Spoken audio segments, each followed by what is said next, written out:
So let me get this straight. In my playthrough of Mania mode, it took me till Flying Battery Zone to get all 7 Chaos Emeralds. And in this playthrough, I managed to get all of them, or 5 of them, before even getting to Chemical Plant Act 2. And the special stages in Encore mode are much harder. I really am the Armond White of video game difficulty. So I guess the Armond White of video game difficulty goes by the name of the Mississippi King, welcoming y'all back to more Let's Play Sonic Mania Encore mode.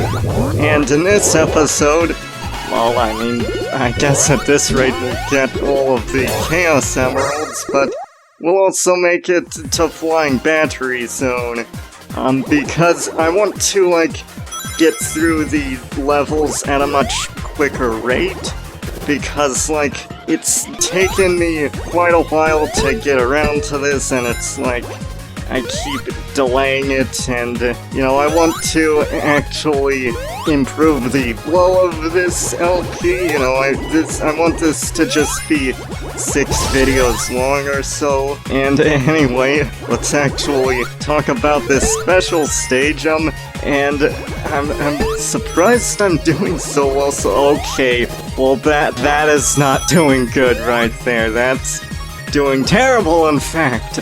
Just keep at it, and just tell yourself that this is not so bad. I'm doing well. This is fine. This is not fine. This is garbage. This is garbage playing right here from yours truly. It's so... These special stages are hard. I don't know how I'm able to make them look easy. Of course, maybe I'm not making them look easy by being so ridiculously gutsy. Gutsiness is a double-edged sword, kids. It can just as easily get you far ahead in life as it can destroy you. So use it with caution. Yeah, it's also pretty difficult, I must admit. Seriously, how have I not failed any of these special stages yet? That is amazing! You have no idea how much practice that took to be able to get that good at them. I didn't even manage that with these special stages in Mania mode, so yeah, I guess I kind of overcompensated with my practicing of these special stages. Of course, I just want to get to these super transformations as early as possible, just to get them out of the way. And I know another location for, a special ring here in Chemical Plant Act 2, and fortunately the game practically just takes you there already, so it's you don't gotta put in a lot of work to get to it. It's pretty much just, you're pretty much just railroaded to the path that leads to it, so it's not something you need to worry about. However, the second special stage of this video, the final special stage, is the hardest. So it's unlike in Mania mode where the final special stage was weirdly easy, in this, the final special stage is actually the hardest of the bunch because it actually requires an extensive amount of platforming, which I am not very good at in Mania mode. I mean in these special stages. This is gonna be pretty nerve-wracking. Although, one thing I should say about Chemical Plant Zone in Encore mode, I actually do like the change in the color palette. That makes it look a whole lot more vibrant and lively. I really appreciate the changes to it. It's weird seeing it look so blue. That's just not something I'm used to. I mean, this is probably gonna be my downfall, this special stage, man. Look at all of the platforming I've had to do so far. Like, right off the bat, they demand you to start hopping across these platforms and whatnot. It's ridiculous. This is just crazy, the stuff they ask you to do. And, you know, that's pretty nerve-wracking. This stuff can get pretty intense, and you also have to take shortcuts in order to get to the UFO. It is really tricky to try and cut it off, because it's like, dang it, that I almost fell off. That is cutting it close. This is real serious. This is what happens when you don't root for me, people. I end up getting all panicky and start screwing up like this. Just root for me, people. You see, if you start rooting for me, I'll be able to get through this sooner. Okay? I think you're rooting for me now. That's why I'm doing so good. You know, correlation, I guess, implies causation here, but no it doesn't. And I guess that's why I'm screwing up again. You see, you're rooting for me, but I end up screwing up anyway. That is yours truly. That is something to be expected from me. That is highly reliable, and I could just end up actually getting the Chaos Emerald. Wow, that is amazing. Like, how have I not failed any special stages? That is shocking. Like, I managed to get all 7 Chaos Emeralds, not only before Flying Battery Zone, but before Studiopolis, and I didn't even lose any of them. That is insanely good, and these special stages are harder than Encore mode. This video is proof that I'm the Armond White of video game difficulty. If anyone ever doubts that, just point to this video, and sure enough, you'll find that I am, in fact, the Armond White of video game difficulty. And now that you have the super transformations, now I think I can actually, like, get through these stages quickly, because it's like, I'm not gonna bother focusing on these stages or, like, look through them particularly thoroughly, because, you know, I'm just gonna get to the goal ring as quick. The goal ring? Dang it, I'm messing up with 3D Sonic, and that is bad, because I was not introduced to the series through 3D Sonic. I actually first played the classic series, the classic 2D games on the Genesis, because they're just much better, and why am I screwing up with that?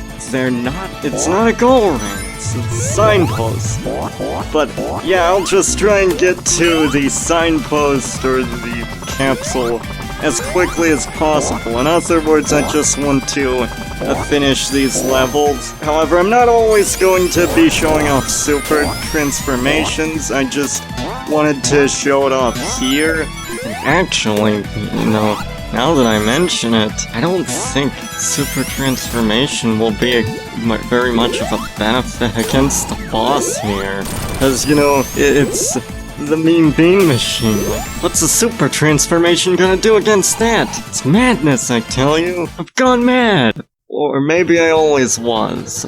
And that means we'll actually see a lot more high-speed action, which, you know, that was one thing that kind of bothered me about my playthrough of Mania mode. It wasn't as fast as it should have been, and really it shouldn't have taken 13 videos just to cover, because I kind of made some of the videos in Encore mode drawn out, more than they needed to be, so instead I'll just try and play things normally, and I'll just try and get through this as quickly as possible, which means getting a sick combo on Puyo Puyo.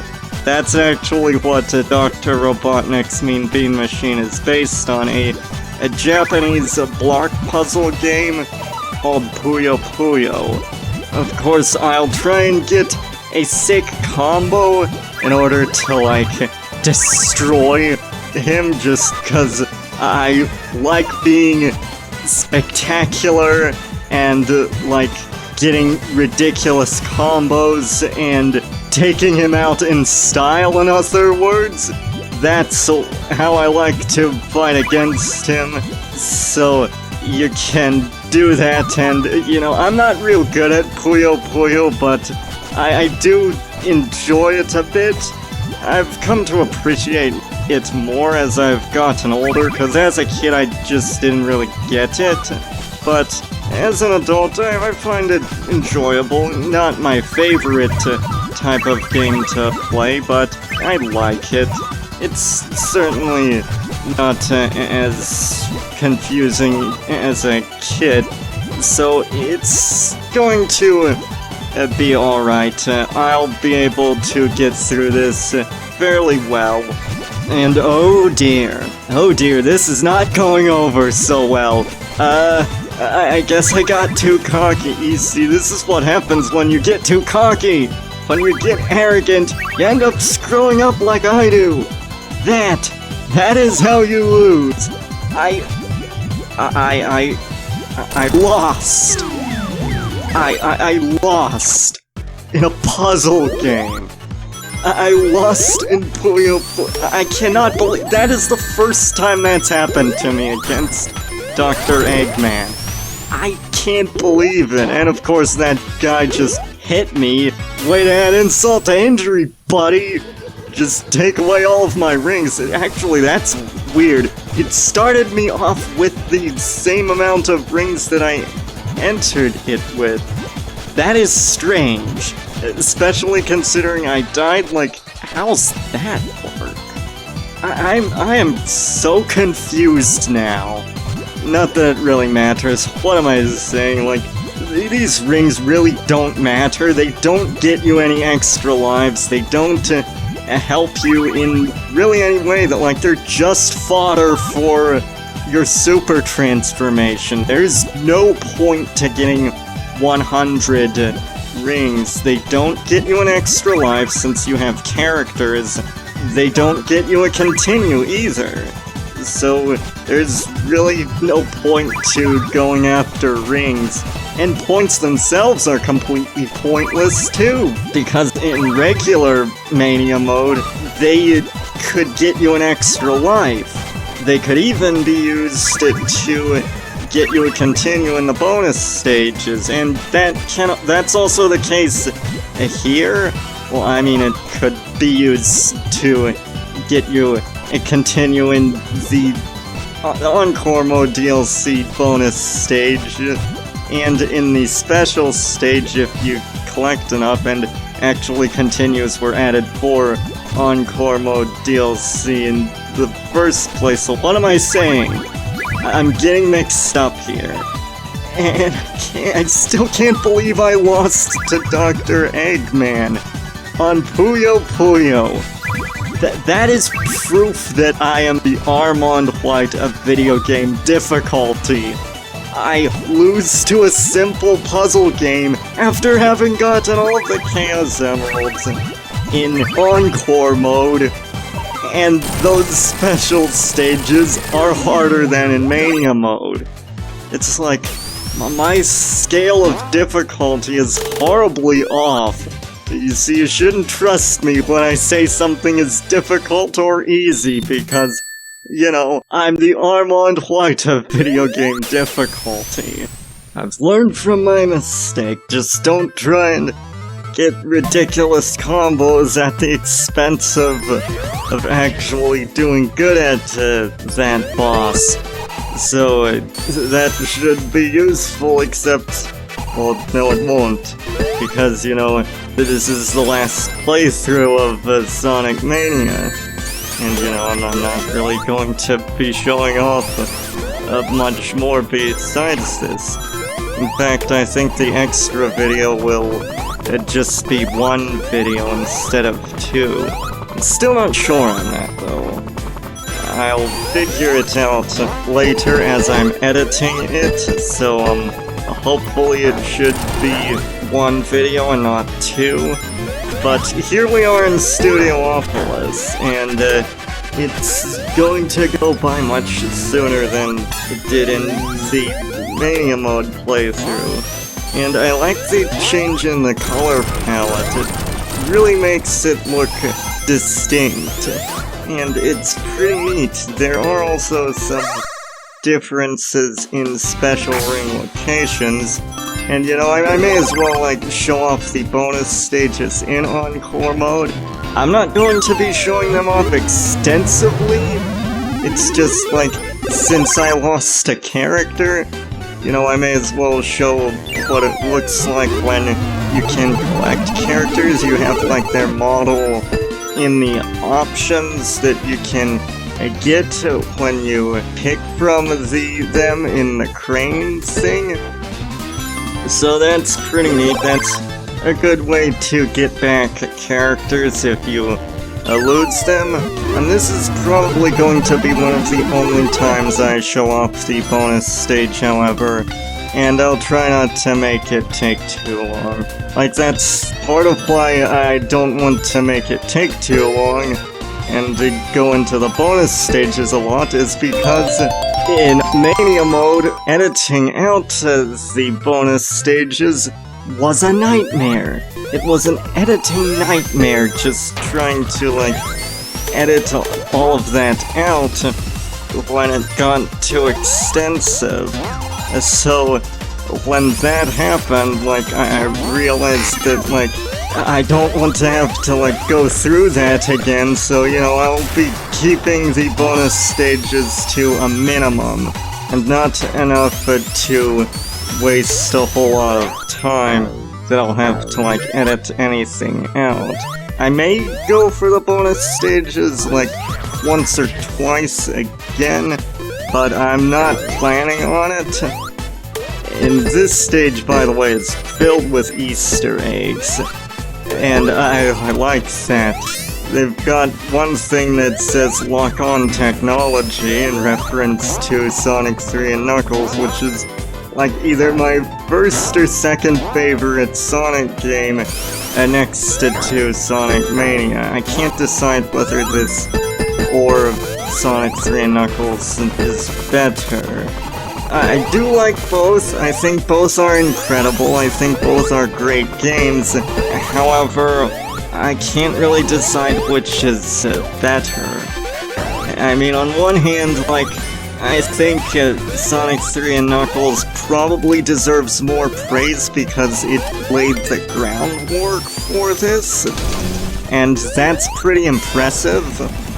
This game, however, like, does refine Sonic 3 and Knuckles' core design principles, but it's also got the benefit of years of hindsight, decades of hindsight, in fact, since it's been like a ridiculously long time since it came out.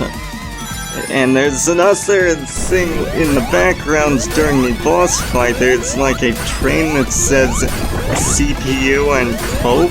That's a reference to Springyard Zone from the original Sonic the Hedgehog. My goodness, I am such a nerd. I know way too much about this series. I can't believe I know so much about this series. Like, it's crazy. Like, I've been like a fan for like since I was a kid. So, I mean, I guess it comes naturally, but, you know, that's neither here nor there. And as for, like, characters, I'm actually going to be switching through them reasonably often, because, like, I want each of them to get to their time in the spotlight, so that no character feels neglected, because that's part of the experience of Encore mode, is being able to, like, switch between the various characters all at once, and like being able to like switch between them very quickly in a way that like allows for varied gameplay and abilities. I do like that about Encore mode, and I feel that the best way to show that off is to just change characters as often as possible. And this also means that because I intend to get through these stages as quickly as possible, that I'll do my best to improve the pacing because, you know, it was kind of slow in the previous playthrough in Mania mode, so I'll be sure to, like, get through the game as quickly as possible. And I won't try and, like, take too much time on it. And I think that if I get it done at this rate, then I'll actually be able to finish the game before Clement. Actually, you know, that's one thing that's interesting. I actually thought Clement would have gotten around to Sonic Mania at this point by now, because he kept going on about it, and, like, I figured that, like, he'd be getting to it sometime earlier this year in, like, winter or spring, but, like, now he's on his, like, summer break, and so that means that, like, I ended up getting through with this much faster than I thought. So I guess at this rate I'll be finishing my LP of Sonic Mania before Clement even gets around to his. So that's interesting. And one thing I should say about Mighty, his ability actually protects him against all sharp objects. Basically, if it's sharp and pointy, then when Mighty is curled up, then he's protected from it. And that's nice. It means things like buzzsaws, missiles with spikes on them. Basically, if it's sharp, then Mighty's shell protects him from it, because he's an armadillo.